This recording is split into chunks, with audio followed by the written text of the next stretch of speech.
Okay, we're going to go ahead and get started. Thanks for being here. If you weren't here last week, you can always watch that. It's uploaded, at least I assume it is. And if you were here or you weren't here either way, I'm going to do the very, very briefest of reviews just to put things in context.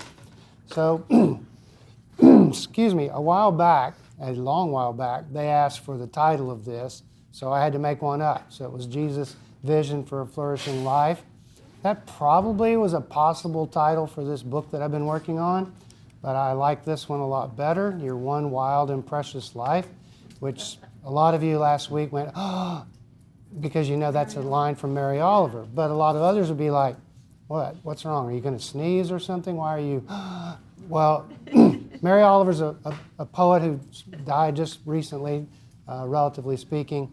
And in her most famous poem, I think, arguably, The Summer Day, the last line is, tell me, what is it you plan to do with your one wild and precious life?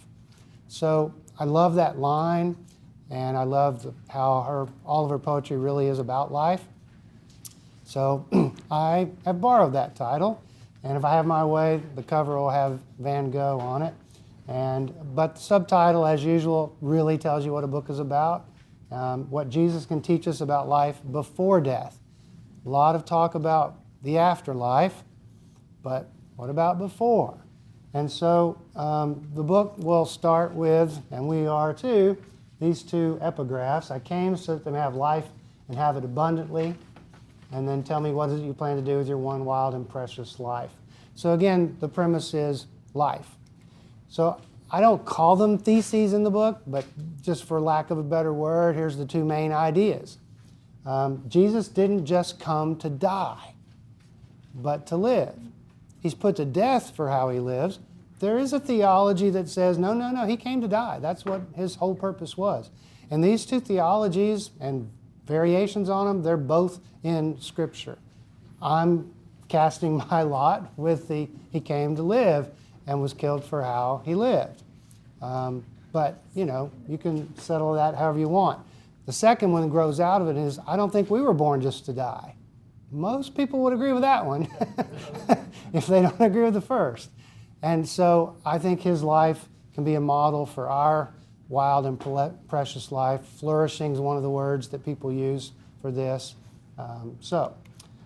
And then out of that, I grew sort of in response to, if you've ever been a part of one of these studies, the 7 last words of the Christ. These are the 7 sayings. They're not just literally a word. 7 sayings that Jesus is recorded as saying on the cross. Like, today you'll be with me in paradise, to the thief. And Father, forgive them. They don't know what they're doing. Never have truer words been spoken, right? We don't always know what we're doing. Well, the 7 last words is a preoccupation with death. So my brain is weird sometimes, and I thought years ago, well, what would the first words be?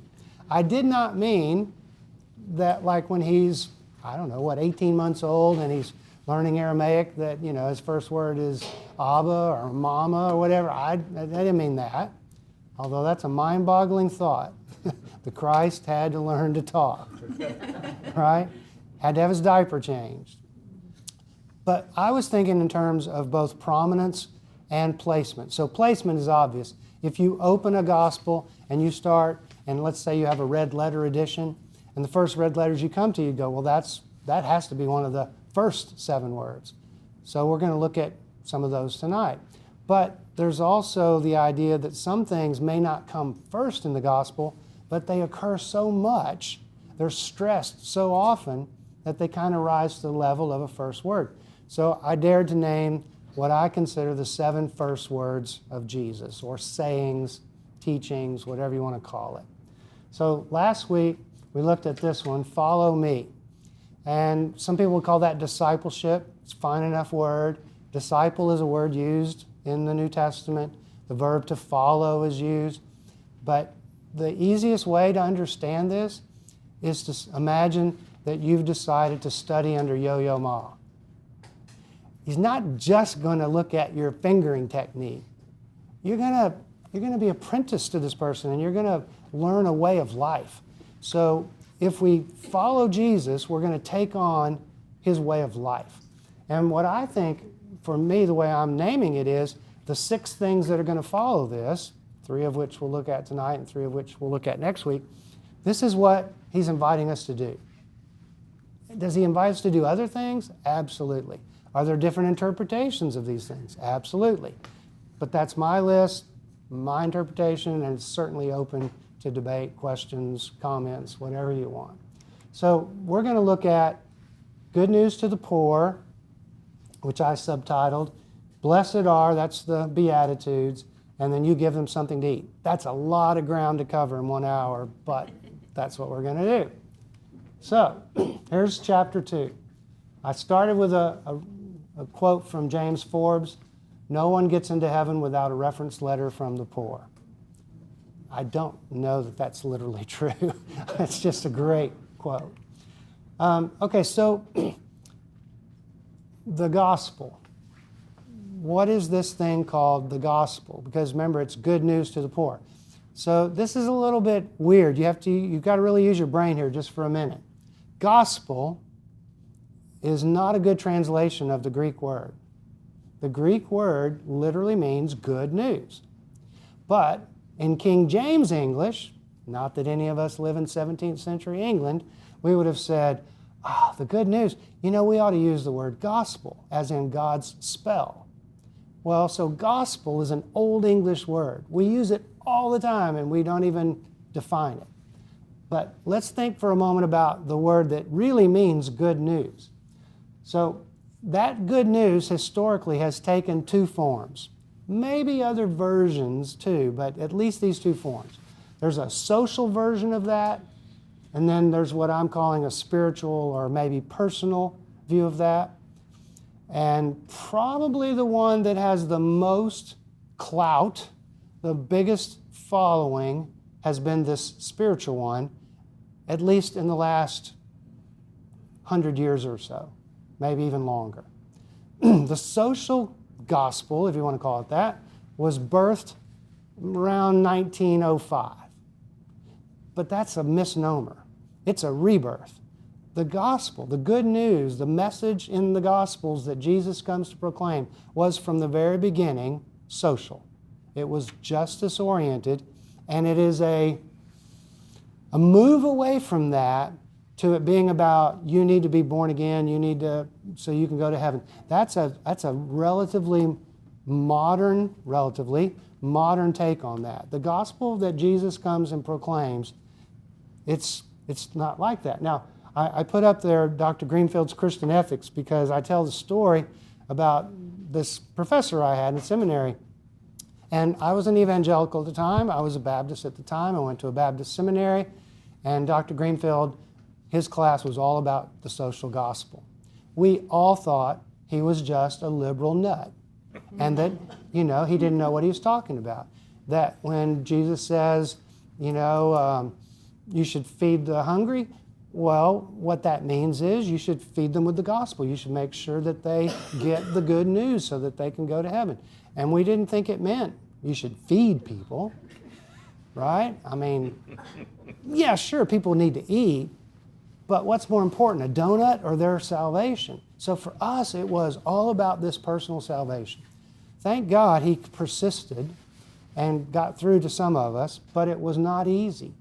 These 2 versions have competed, and Walter Rauschenbusch, who's kind of credited with the rebirth of the social gospel, and I know you've heard me say this before, he says, okay, so a man goes into the forest and it's full of trees. It's full of birds everywhere. They're in the trees, they're nesting, they're mating, you name it. And he doesn't see a single one of them because he's a botanist. Okay, well, if you open the Gospels with evangelical personal salvation, spiritual gospel glasses on, you will find that. And if you open them with social gospel eyes, you will find that. I could argue which one I think is there. Pretty clear, I think I've already made it, but you get the point of his little parable. So here's what happens if you don't know or remember this. Jesus in the Gospel of Luke goes home to Nazareth where he's been brought up. It's the synagogue, it's the Sabbath, And there are male readers, and it's not uncommon that he would be the reader of the day. I mean, they rotated. We have readers on Sunday. It is debated whether or not the reading that is given to him in the scroll is an assigned reading, what we call the lectionary, or if it's just the reading of the day. That's debated. But he finds the place in the scroll where it's written, and this is what happens. This is what he reads. So if you turn to Luke, you'd see this big story unfolding, but when you get to these quotes, it's now what he's going to read from the scroll, and it happens to be from Isaiah. The Spirit of the Lord is upon me because he has anointed me to bring good news to the poor. He has sent me to proclaim release to the captives and recovery of sight to the blind, to set free those who are oppressed, to proclaim the year of the Lord's favor. And then he sits down, and that's the posture of preaching in the synagogue in the first century. And every eye is on him, and he's got this really short sermon. Today, the scripture's been fulfilled in your hearing. That's it, you know. And then now some other stuff happens, but look at what is quoted. See, that's the quote, right? But look at what I've said there. It comes from two places in Isaiah, 58 and 61. Not to make too much of this, but this is a good example of how Luke's not trying to be a historian. Because you don't read from Isaiah 58 and 61 at the same time. You could if you had a book. They have a scroll. It's just not happening. It's not happening. This is why Jews actually have readings that just go sequentially, because you don't flip pages. But what Luke's done is he's taken two pieces of Isaiah, put them together and said, here's the text that just so happens to be the one Jesus reads as he begins his ministry. So this isn't just the reading for the day. This is the reading for Luke to say, this is what Jesus is going to be about. These are the things Jesus is going to do. And it's interesting, there's some minor differences between the Isaiah 58 and 61 quotes and what's in Luke, but one of the big ones is the day of vengeance is omitted. So this good news is really good news. Although I have to say, it's good news for the poor. It may not be good news for the rich. Could be, not necessarily. Okay, so remember, you can jump in anytime. Questions, comments. So I think the big picture here, we're not going to unpack all of those verses that he, groups that he names, the debtor, etc. But poverty is what's lying behind all of this. It's poverty that leads to illness in the first century. It's poverty that leads to debtor's prison. It's poverty that oppresses people. Underneath all of these groups, it's poverty. And Jesus is talking to a 98% barely getting by kind of group in the Roman Empire. Now, there's a 2% that's doing just fine, but 98%, they're living, they're making it, but they are barely making it, and they are oppressed. Taxation, poverty, illness, hunger, etc. There were safety nets in the Torah, the first 5 books. There were all kinds of safety nets, but those fell away. They weren't there anymore. And by the time of Jesus, getting out of poverty was almost impossible, except Rome took care of its own. So you think about social nets now, right? They had those originally, but it became almost impossible under Roman rule. I really love this book, by the way. I loved it when I first read it. I re-loved it now. Can you re-love it? Is that a word? It's so good. So her name is D.L. Mayfield, and she takes these 4 things, poor, captivity, blindness, oppression, that's in the Luke and Isaiah reading, but she says in many ways they're the opposite of the defining values of the American dream. She just looked up the antonyms, so to speak, of each one. Affluence, autonomy, safety, power. She said, that's how I've lived my whole life. The opposite of the values that Jesus comes and preaches. So she cites statistics that keep God up at night. I love that phrase.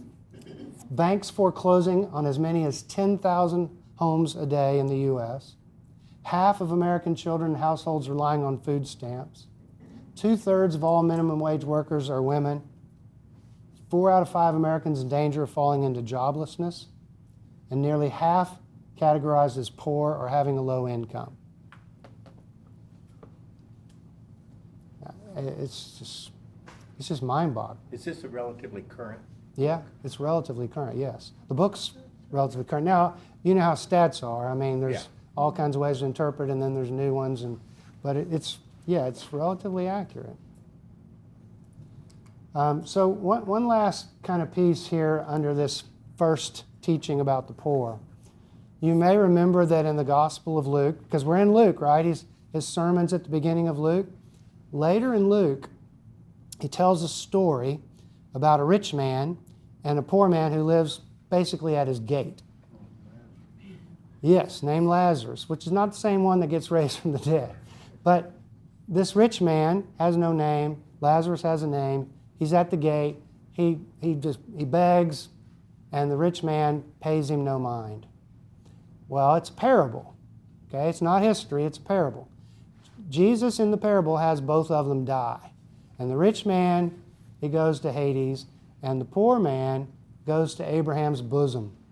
And the rich man, in this cosmology of the afterlife of a parable, he can see what's going on in the other world. And he's like, oh, come on now, you know. And the answer comes back, look, you lived like this, and he lived like this, and here's the reward. It is the opposite of what you had. So it's a very harsh word. I mean, it's an incredibly stark warning to the rich. Now, you've probably heard me say this before, and I think I may have even said it last week. Riches, wealth in the Gospel of Luke is so complicated because, yes, you have this story, and pretty much everybody in this room's rich. And so we would say, well, we're all in big trouble, aren't we?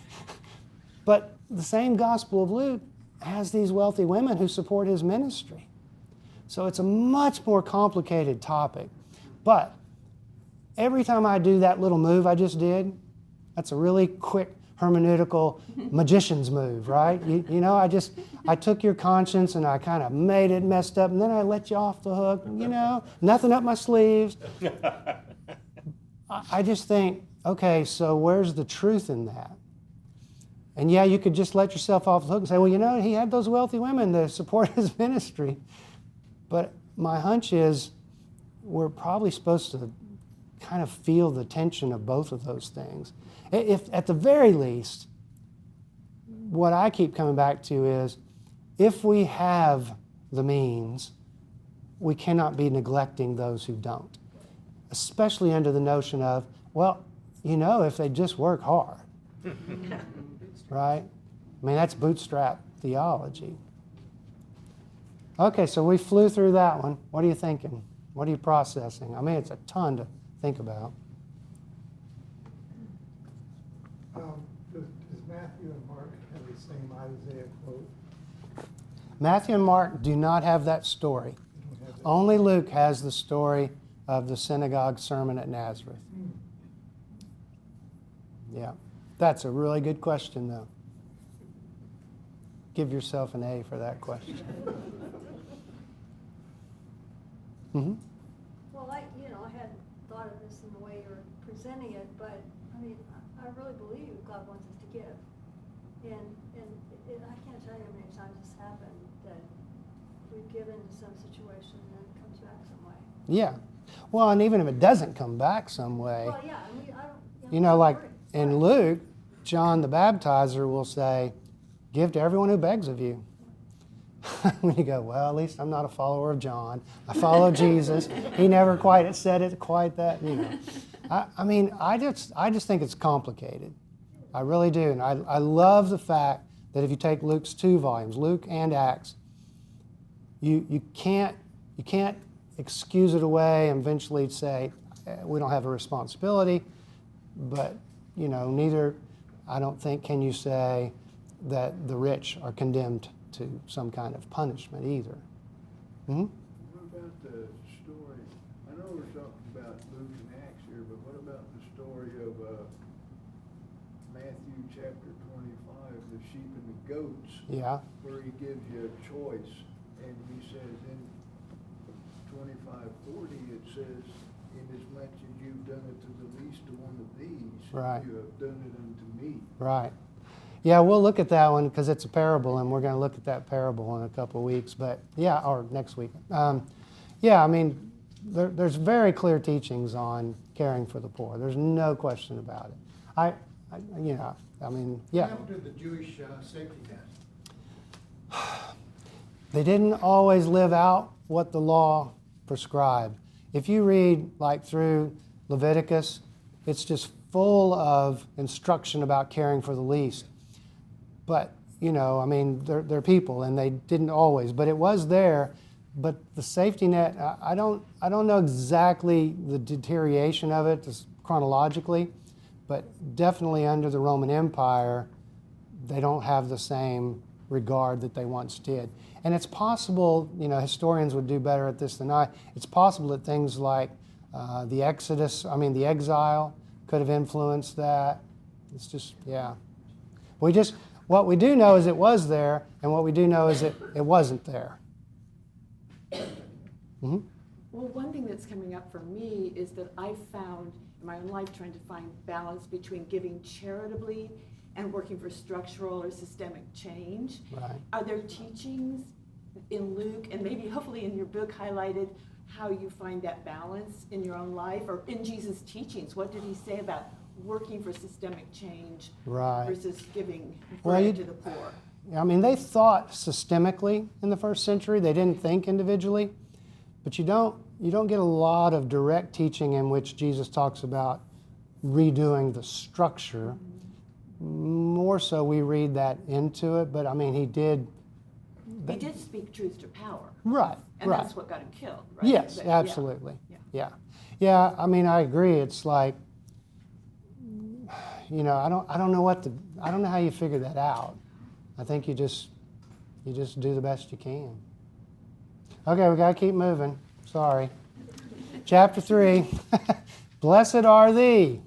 What the good life really looks like. So Nadia Bowles-Weber, kind of a rebel radical minister up in the Twin Cities, she says, blessed, she's got this whole YouTube on it. It's really powerful. If you just Google that, you can watch the whole thing. It's like, 5 or 6 minutes. And she's just got this long litany of blessed are, those who no one else notices, the kids who sit alone at mixed middle school lunch tables, the laundry guys at the hospital, the sex workers, and the night shift street sweepers. It's a really powerful litany that she does. So before we look at the blessed are statements, which is another word for beatitude, just some context. Because we're in the Gospel of Matthew, this is the first thing Jesus does in the Gospel of Matthew, unlike a synagogue sermon. And it's not exactly a sermon because he's not in the synagogue. He's on this mount near the Sea of Galilee. We're 50 years removed when Matthew writes it. What difference does that make? Well, history has unfolded. Because we're in the mid-80s, 13 to 15 years ago, the Jews rose up and they were squashed, and Jerusalem is destroyed, the temple is destroyed. So what was kind of unbearable being under Roman occupation is now post-war Judea, and it's just utter hopelessness. That we should keep in our mind when we hear these statements. There's also the problem of chapter breaks. The Beatitudes, if you want to get a gold star, it's Matthew 5:1 is where the Beatitudes start. But they didn't have chapter breaks when Matthew wrote. He didn't go, okay, now chapter 5, verse 1. It just was all one thing. And so, unfortunately, the break makes us miss the words just before it, which is the end of chapter 4. He's going to speak to those who were afflicted with various diseases and pains, people possessed by demons or having epilepsy, or afflicted with paralysis. Well, this is not the who's who of Galilee, right? These are the masses. Then there's the question of what is a beatitude? I'm guessing you do not use that word in your normal vocabulary. It is not the same word as when someone sneezes. God bless you.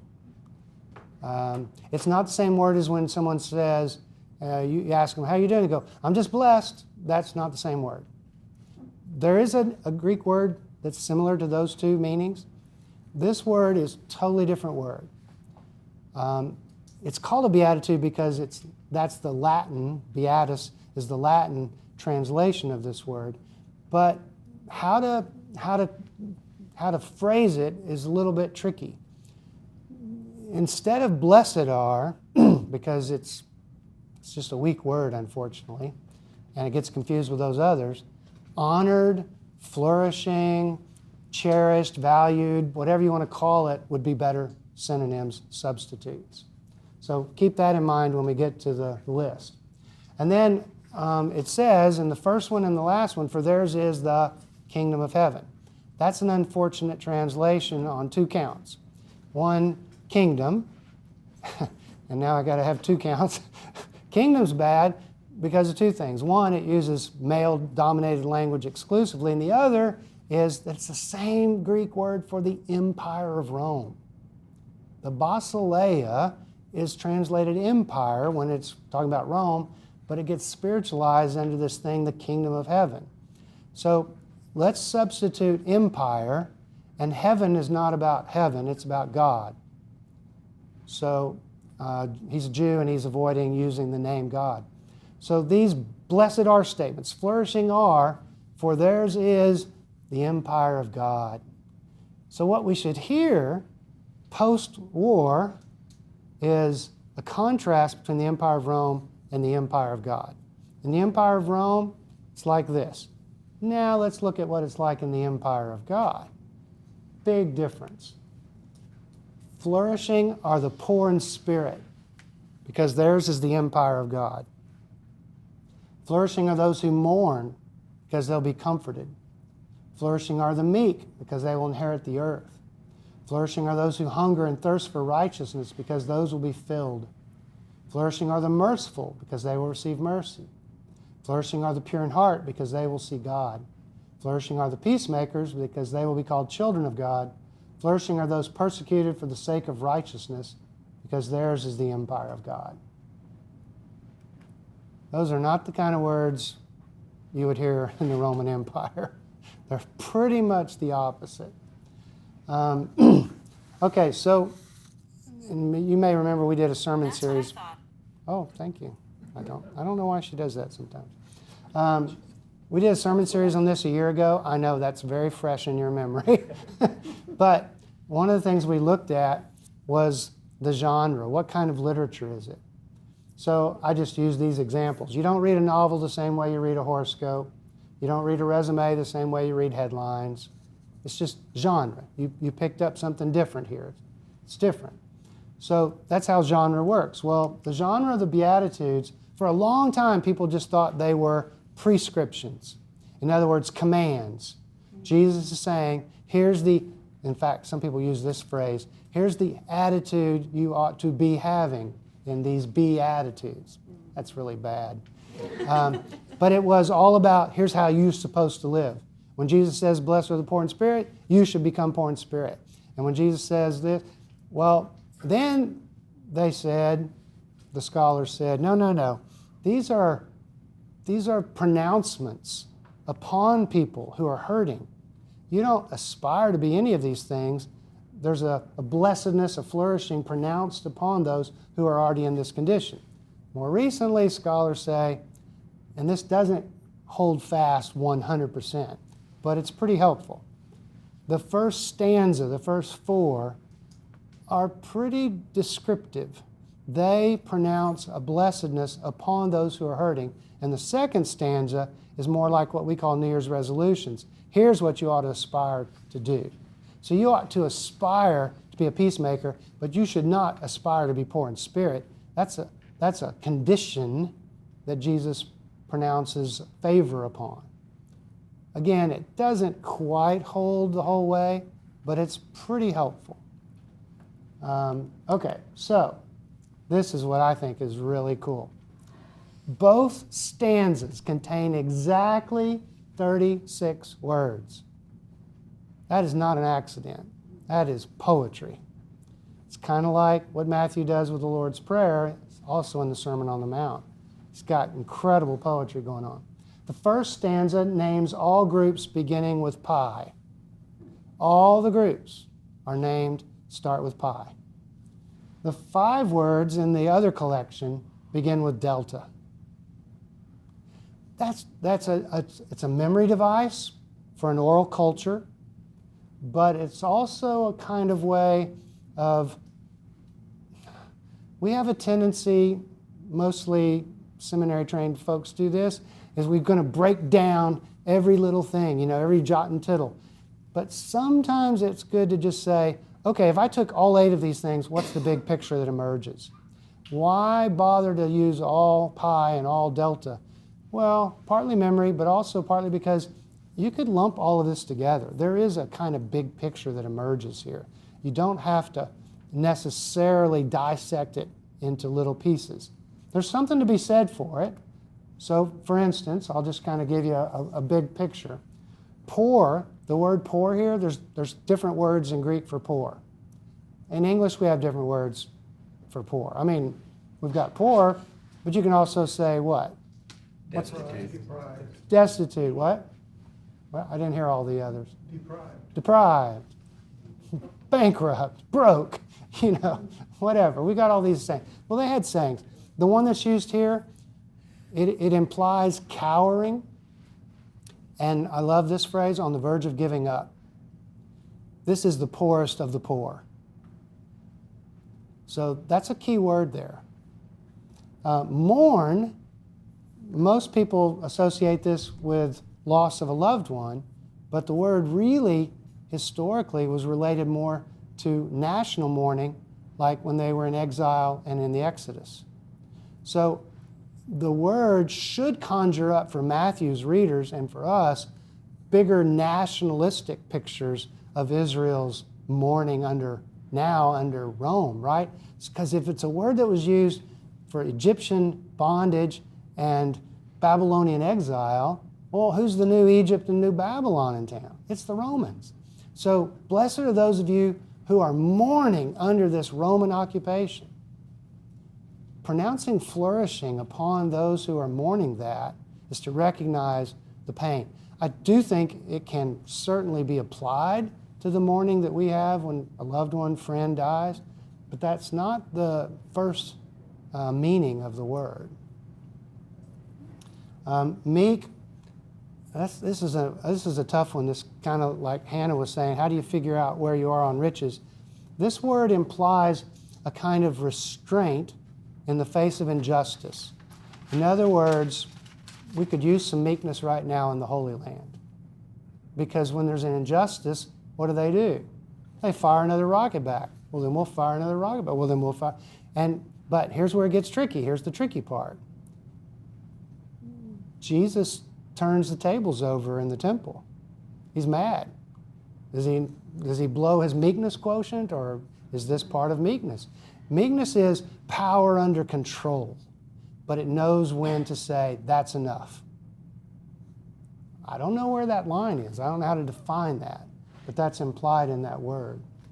And then the hungering, thirsting is the exact kind of verse that in my evangelical days I would have said, well, yeah, these are people that are hungry and thirsty for spiritual growth or whatever. It does say for justice, hungering and thirsting for justice. Luke's version, Luke does have some Beatitudes in the Sermon on the Plain, which is in Luke 6. And he doesn't have for justice. He just has, blessed are those who hunger and thirst. So some debate there as to what all that means. Questions or comments? Mike, just coincidentally, I've been reading, what if Jesus was serious? Are you familiar? No. Read that? No. Well, the first chapter is this exactly, and he makes the point you talk about, that these are descriptive, not prescriptive. Yet I find tension there. Because I get now the descriptive part better, but the urge is to read them prescriptively. And there's tension right now that I'm sensing. I like that title. What if he were serious? Yeah, that's pretty No, I was just kidding. Just kidding. Yeah, really. Yeah. You know, and then he jokes about it in the book. He said, no, he didn't really mean that. Yeah. Mike, Uh-huh. Jesus would have been speaking in Aramaic probably, as opposed to Greek. Right. So does this poetry reflect Jesus' poetry, or does it reflect Matthew's poetry? It reflects Matthew's poetry because that's all we have. There's no record of Jesus' words. Yeah, I mean, it's pretty commonly accepted he spoke in Aramaic, but of course Matthew, he didn't know Jesus. He wasn't there. He's going to tell that story, and of course he's going to tell it in Greek, which is what Jesus would read, because his Bible was in Greek. But when he tells it, he doesn't have a transcript. He's putting together the oral tradition that's been passed down. Luke has it, Matthew has it, but he uses poetry in the Greek to make this happen. So Matthew's writing creatively at this point. Yep. This isn't, he's putting down an oral tradition.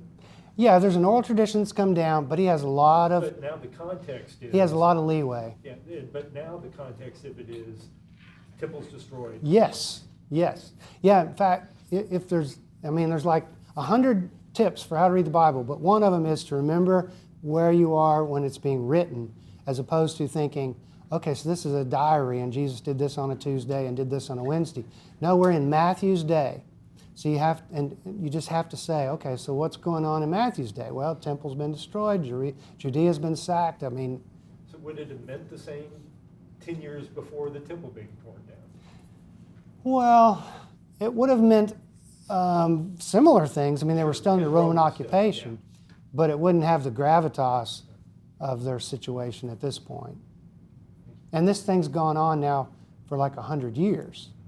So you're talking 2.5 generations or so have lived under this. It's like, this is it. This is life. This is the way it is. And the Beatitudes are saying, no. And so, you get the second stanza, there's a different thing. And so the mercy, I'm just going to work through these real quick, but pure in heart, peacemaker, persecuted, these are the things that will be rewarded in God's good future. You notice that all of them, what does it say? Will be, shall be. It's got a future to it.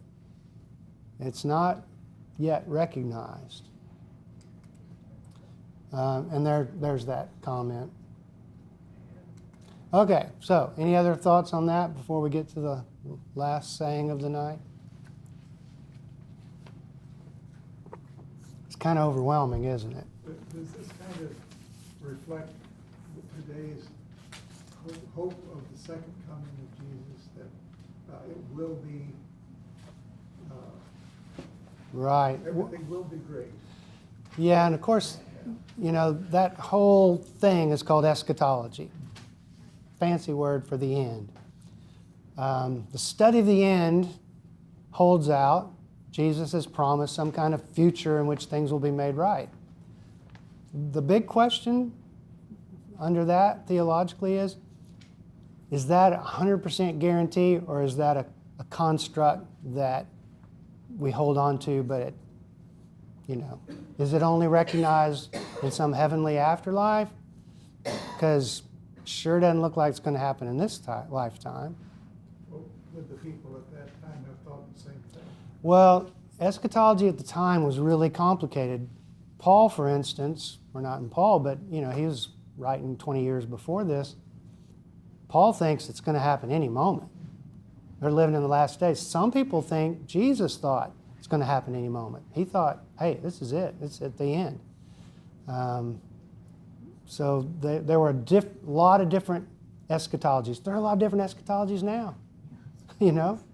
I mean, that's just the way it is. It's a complicated topic. I'm assigned in this series we're doing, what happens when people die? Well, stay tuned. March 19th, I'll tell you, right? Yeah. Okay, so chapter 4, you give them something to eat, feeding the hungry. quote from Gandhi, there are people in this world so hungry that God cannot appear to them except in the form of bread. I wouldn't have used that quote when I was in my early days, right? So John Dominic Crossan says that feeding the hungry and healing the sick, which is where we'll start next week, this is the essential Jesus, he said. What he means by that is, if you just flip through the pages, you'll go, well, he's feeding somebody, he's healing somebody. He's feeding somebody, he's healing somebody. When he's not doing those two things, he's teaching. But when he's not teaching, this is what he does. With his life, this is what he does, which is kind of interesting. So, I've mentioned this before. This story occurs 6 times, and I think because of that, and because it's the only miracle done by Jesus to be in all 4 Gospels, and because 2 of the Gospels have 2 versions of it, it's just hard to not say this story is very, very important. Now, I hate that it's so crowded on there, so if that makes you dizzy, don't follow it. I'll just read it. You can decide whether to follow along. So after this is the John version. Jesus went to the other side of the Sea of Galilee, also called the Sea of Tiberias. A large crowd kept following because they saw the signs that he was doing for the sick. Jesus went up the mountain and sat down there with his disciples. Now the Passover, the festival of the Jews, was near. When he looked up and saw a large crowd coming towards him, Jesus said to Philip, "Where are we to buy bread for these people to eat?" He said this to test him, for he himself knew what he was going to do. Philip answered him, 6 months' wages would not buy enough bread for each of them to get a little. One of his disciples, Andrew, Simon Peter's brother, said to him, "There is a boy here who has 5 barley loaves and 2 fish, but what are they among so many people?" Jesus said, "Make the people sit down." Now there was a great deal of grass in the place, so they sat down, about 5,000 in all. Then Jesus took the loaves, and when he had given thanks, he distributed them to those who were seated, so also the fish, as much as they wanted. When they were satisfied, he told his disciples, "Gather up the fragments left over so that nothing may be lost." So they gathered them up, and from the fragments of the 5 barley loaves left by those who had eaten, they filled 12 baskets. When the people saw the sign that he had done, they began to say, "This is indeed the prophet who has come into the world." Okay, what'd you hear? What do you see? Whichever one makes sense to you. Remember, we have 6 versions, so you can't put them in a blender and make a smoothie out of them. You got to stick with this one. This is the way John wants to tell it. Yeah? There are situations today where this happens, maybe not 5,000, but, well, actually, yeah, but different places. I mean, I have not been there when it happened, but people that I know they're telling the truth. You know, one guy said, we ran out of gas and we still kept, we kept cooking hot dogs. And then we never ran out of chili, even though there were way more people there than Yeah, I've heard those stories too. Yeah. What else? To me, well, there's a lot of symbolism there. To me, it's not a story that would make sense from it actually happening that way. So, what do you mean? Well, have you seen 5,000 people sitting around on a hillside? Me? No, well, I mean, can you imagine 5,000 Right, people sitting right. around on a hillside? Right. But most of them could not hear anything that was said. Oh, well, yeah. You That's, know, and right. it would take forever to pass things around. Right. To them. Well, yeah, I mean, scholars aren't going to be uncomfortable with you saying, "Oh, we got ministerial exaggeration here." I mean, Yeah. but the point, of course, that exaggeration wouldn't be whether it's literally true. The point of that would be there is an extravagance here. There is enough for everyone, because you not only get everyone fed, you get leftovers. And you don't just get everyone fed. Did you notice Philip's question? Or his answer? Because he's on the hot seat. There's not enough for everybody to get a little. He's envisioning, if you break bread into small enough pieces, but Jesus is imagining something bigger than that. George? Is there possible at any time in this story with Elijah Yeah, there's more echoes of Elijah in Luke's gospel than there is in John's, because Jesus gets presented there as a prophet who, you remember the widow at Nain and the jar and all, and you get more echoes there than you do in this one. But, I think if you took all the feeding narratives that are back there in the First Testament, as well as, for that matter, in the New Testament, the resonances are there at all points. There is a kind of, this is what God has always done, feed, and yeah. To me, I wonder if it doesn't have some sense of, if you're willing to give up some of what you have, then it's a better world. Yeah. So you're talking about the boys' lunch. Yeah. Yeah. Yeah. Yeah. That's only in the John version that the boys' lunch gets confiscated, or he gives it. It doesn't say. We'll pretend he was real generous. We don't know. But yeah. Does it not say anywhere in there that he divided up that bread, passed it out to everybody, or the fish? It says he took them. I mean, several of us were in a group a long time ago. One of the versions says something about so many people, not counting the women and children. Right. And in that, there is some supposition which makes total sense to me, that all those women had some bread in their basket and maybe some food, some fish, and Jesus took all of it and distributed it out. Uh-huh.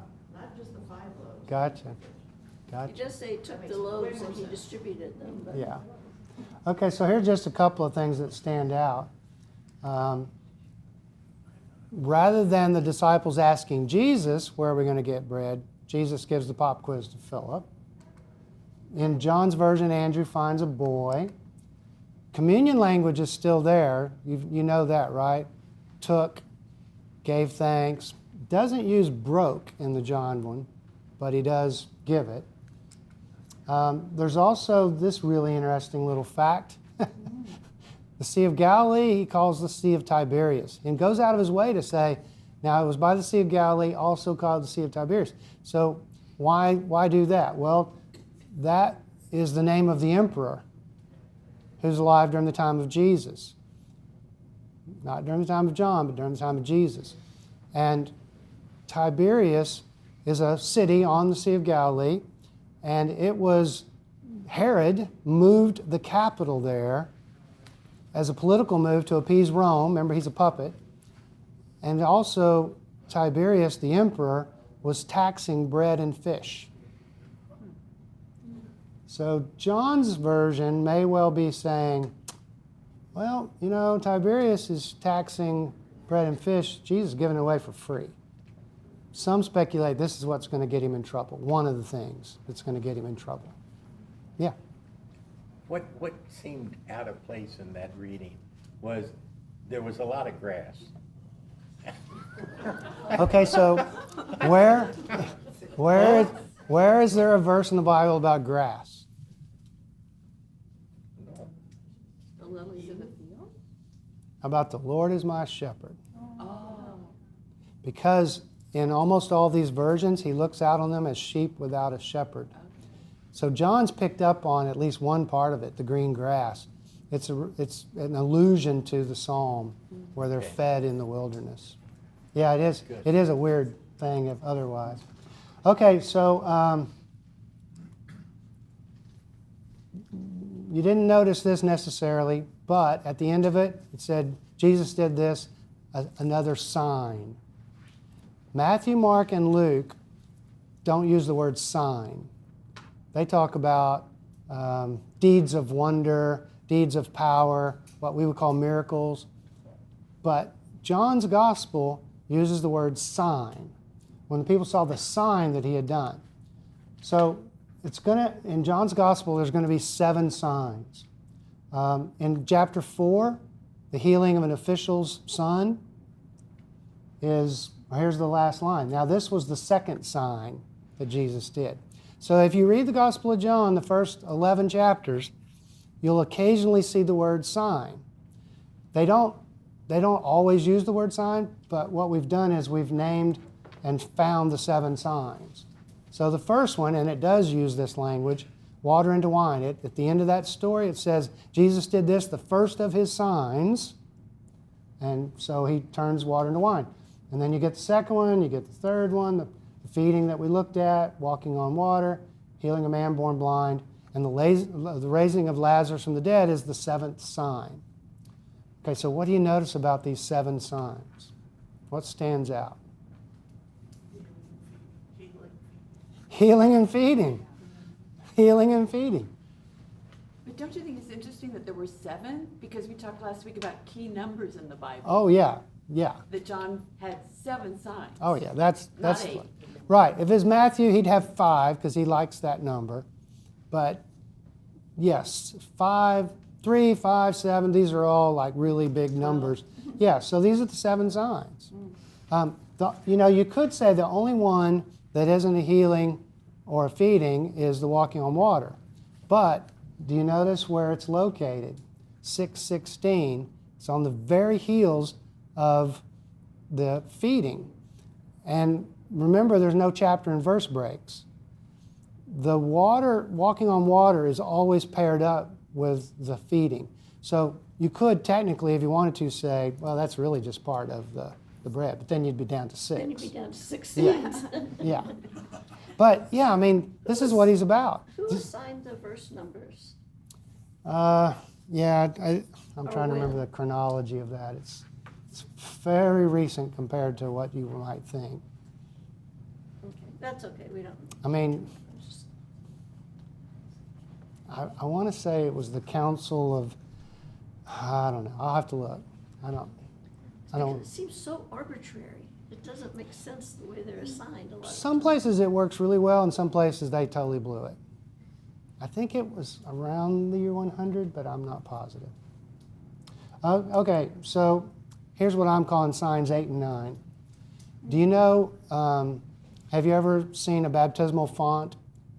So instead of a baptistry like we have, it's a receptacle. Presbyterians, Methodists, Lutherans, Catholics have this font, and it's usually kind of in a central location or up front near the chancel.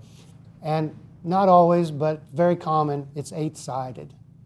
And the idea is that in 6 days God created the earth, rested on the 7th, and on the 8th recreated it in the resurrection of Jesus. So there's another number for us, right? The 8th day. Well, so what I think John does with the 7 signs is forecast, especially with the last one, what is going to happen to Jesus. Lazarus isn't technically resurrected. He's brought back to life. And you say, well, what's the difference? He's going to die. The resurrection is permanent. Jesus is resurrected, and with his wounds, and he doesn't die again. And if there is a resurrection of us after we die, we don't die again. So there's a little bit of difference, but you can see how that Lazarus story would be a kind of forecasting of what's going to happen to Jesus. He's going to be raised from the dead. Well, I'm just playing around here, but I think the 9th sign would be anytime we feed the hungry. This, you name it, Micah ministry, whatever it is, this is a sign. This is God doing something through us, caring for people. So, any last thoughts, words, comments? We got a few minutes here. Your questions really helped me too, by the way. You're going to have to rewrite your book. Well, I don't know how to rewrite, but a revision, yes. Somewhere I read that there were two signs of a prophet. One was to multiply the food, which would be feeding. The other was to call down fire from heaven, like Elijah did. And it's in one of the Gospels, I don't know exactly where, the apostles tried to ask Jesus, should we call fire down from heaven? Yeah. Jesus says no. Right. So I just find that interesting. Mm-hmm. Those are both signs. Right. Yep. One of the things that Gene Bryce said at one point in one of his sermons about the relationship between money and being Christian was that if a Christian became wealthy, then God That kind of, in my mind, summed up what we're talking about. Okay, it's clever. Yeah. About the Beatitudes, one teaching that I heard, Can you speak up? yes, sorry. About the Beatitudes, one teaching I heard was he had the Beatitudes and all the other things, thou shalt and thou shalt not. And if you look at those are impossible for anyone to live up to fully and completely. Impossible or possible? Impossible. Impossible. Yes, so the thought was, well, these are the criteria by which we will be judged. And clearly, if we're held to those standards, we will not do well. Have you heard that interpretation? What is your thought? Well, in the Gospel of Matthew, the Beatitudes are sometimes paired with a later verse in that same chapter, therefore be perfect as my Father in heaven is perfect. But a better translation is be whole or complete. That's really what the word means. And if you keep reading in Matthew, which is the best way to do this, you stay in that book. When the rich ruler in Matthew says, well, I've kept all these things, there's still one thing you lack. Go and sell your possessions, and you will be whole, complete. So Matthew sort of holds out that it's possible. If this person had done that, he would have been whole and complete. It was the one thing keeping him from being whole and complete. So there's a debate in ethics is, can you attain this? Can you really have this Wesleyan holiness kind of? Yeah, and I mean, those are just different theologies. Some people say it's a very high bar, unattainable, but there is grace. And others say, no, you can do this. You can. Like I was emailing back and forth with a Jewish scholar, and she said, keeping the law is not hard. You just do it. Well, yeah, but that's just not simple. It might be very clear what you're supposed to do, but it doesn't mean you're going to do it, right? It's kind of like diet and exercise. Is there anybody here that doesn't know the importance of diet and exercise? No, we all know it. Doing it, that's a little bit different. So, you get different theologies there of what human agency is capable of. But what I heard you say was more about wholeness and being whole. Well, yeah, I mean, that's the standard in the Gospel of Matthew is to reach some kind of wholeness or completion. That is helpful. Thank you. I got a little stuck on the part of the conversation about deterioration of the safety nets in the Jewish culture. Mm-hmm. And wondering if it's really possible for us in dominant culture to understand the language of a subculture. I mean, if you took, for example, if you overlay the Jewish oppressed culture with the current overlay of undocumented immigrants, and then said that their safety nets were deteriorated, of course they were. Right. Families were ripped apart. The Right. dominant culture had oppressed them to the point of destroying their ways of being together. So the deterioration of their safety nets, to me, sounds more like another indictment of the dominant culture. Yeah, I think it is. Yeah, I mean, it gets tricky because like you say, we're layering and trying to compare, and it's not exactly the same, right? Because cultures change. But you could certainly say that in our day, we have some safety nets in place, but we've got, yeah, for some people, and we've got so far to go on that because we have a notion that we are self-made people and that, we don't give ourselves credit for all the breaks that we had because of our race or our affluent upbringing or whatever it is. Yeah, I mean, it's not the exact same situation, right, to live under empire, but theologians now, as you know, have started using the word empire to describe the American scene. It's not exactly the same kind of empire. We have a democracy, but empire just means there's a power structure that you cannot change. You cannot do anything about that. Yeah, you are totally free to send an email to Congress, protect my Social Security and whatever. But doesn't mean it's going to do anything. And who's going to read it? And, but, so again, you go back to agency there. Yeah. Yes?